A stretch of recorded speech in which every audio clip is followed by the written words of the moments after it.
perkuliahan pada kali ini kita akan membahas tentang penguapan hasil dari ekstraksi. Saya akan share dulu materi pada pertemuan kali ini.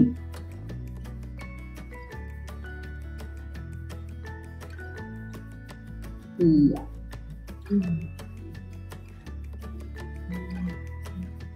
Oke. Preparasi dan penguapan hasil dari ekstraksi. Outline pada kali ini kita akan bicara tentang pengertian tujuannya, dasar dan metode-metode yang digunakan, faktor-faktor yang mempengaruhi proses penguapan, macam-macam alat penguapan serta keuntungan dan kerugian. Untuk pengertian yang pertama, proses penguapan adalah proses perpindahan kalor, dalam hal ini adalah panas, ke dalam zat cair yang mendidih. Ada juga pengertian lain, peristiwa menguapnya pelarut dari campurannya untuk mendapatkan larutan dengan konsentrasi yang lebih tinggi. Dan pengertian yang ketiga adalah suatu proses mendapatkan konsistensi ekstrak yang lebih pekat dengan cara menghilangkan cairan penyarinya atau pelarut yang digunakan untuk melarutkan pada proses ekstraksi. Ini pengertian dari proses penguapan. Tujuan kita atau praktikan melakukan proses penguapan yang pertama adalah memekatkan konsentrasi larutan sehingga didapatkan larutan dengan konsentrasi yang lebih tinggi. Terus metodenya yang digunakan pada proses penguapan apa saja sih Bu? Sebelumnya kita harus mengetahui bahwa perbedaan mendasar terletak pada produk utama hasil evaporasi. Jadi setelah kalian menguapkan itu hasil evaporasinya biasanya adalah zat cair pekat yang diperoleh dari proses kondensasi, adanya perubahan fase dari fase gas ke fase cair, ya. Kemudian apa saja metode yang digunakan pada proses penguapan? Ada penguapan sederhana menggunakan pemanasan seperti yang kita lakukan menggunakan water bath.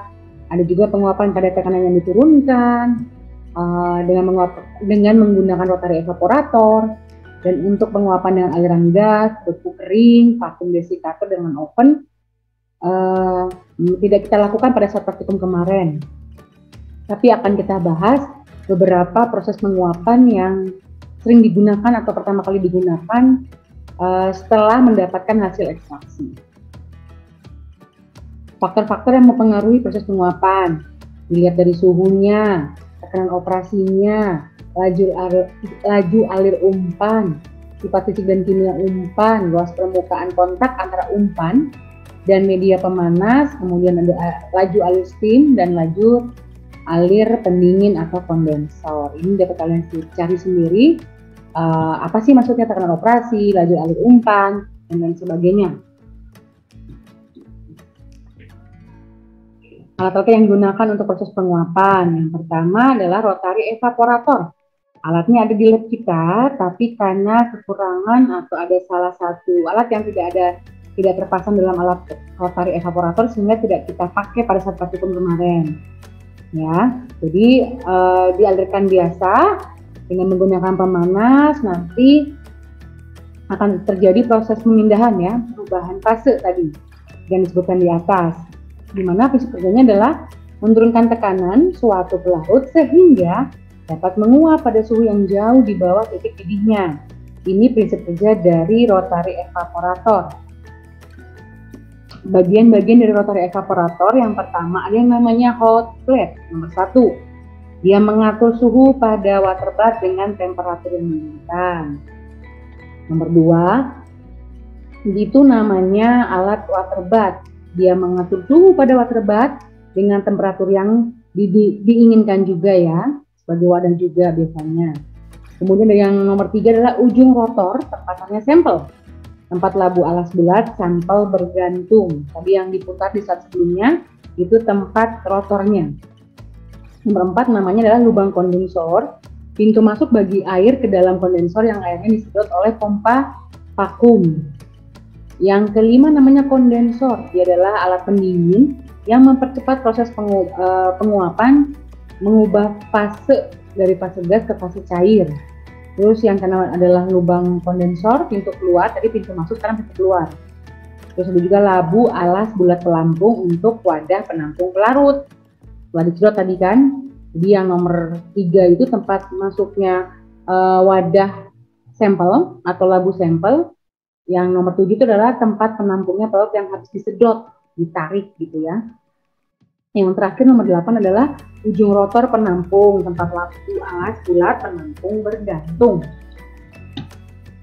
Keuntungannya ketika saya menggunakan rotary evaporator, pertama, pembebasan minyak lebih mudah. Terus, kondensasi minyak serta air dalam pendingin terjadi dalam waktu yang sama, sehingga dapat mengurangi minyak terlarut.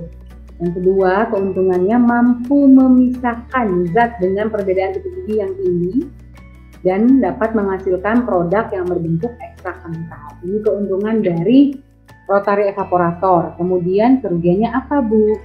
Jika saya menggunakan rotary evaporator, kekurangannya adalah memisahkan zat yang memiliki titik didih tinggi.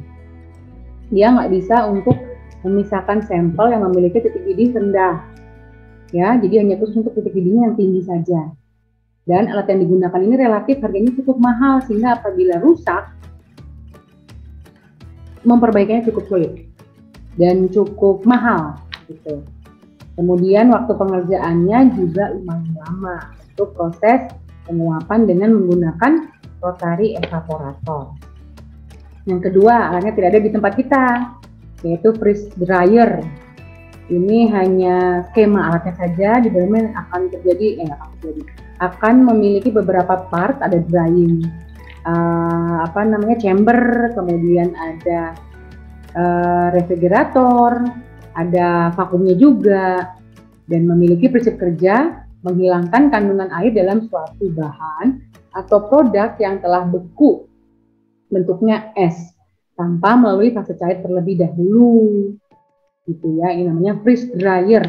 Jadi walaupun dia sampelnya beku, tetap bisa diambil diuapkan kandungan air, begitu, tanpa melalui fase cair dulu, ya, tanpa dicairin dulu, begitu maksudnya. Ini freeze dryer. Keuntungannya apa, Bu?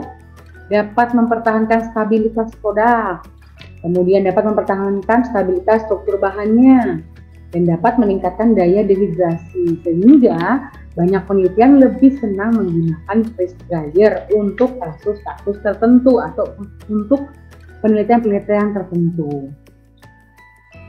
Ya, itu saja metode yang bisa digunakan untuk proses penguapan hasil ekstraksi. Memang di lab kita ada yang namanya itu water bath ya. Water bath itu hanya simpel saja dengan bantuan pemanas di bawahnya, kemudian diuapkan secara beberapa hari, dalam waktu beberapa hari, sampai didapatkan massa bobot sampel yang konstan, tapi bukan kering, ya, masih tetap dalam bentuknya ekstra kental, tapi sudah dihitung bobotnya itu kurang lebih minimal 3 kali dalam bobot massa sampel yang sama, bisa dikatakan sudah menjadi ekstra kental. Sekian materi untuk kali ini. Kita akan bertemu lagi di minggu depan dengan materi yang lainnya dalam mata kuliah fitokimia. Terima kasih.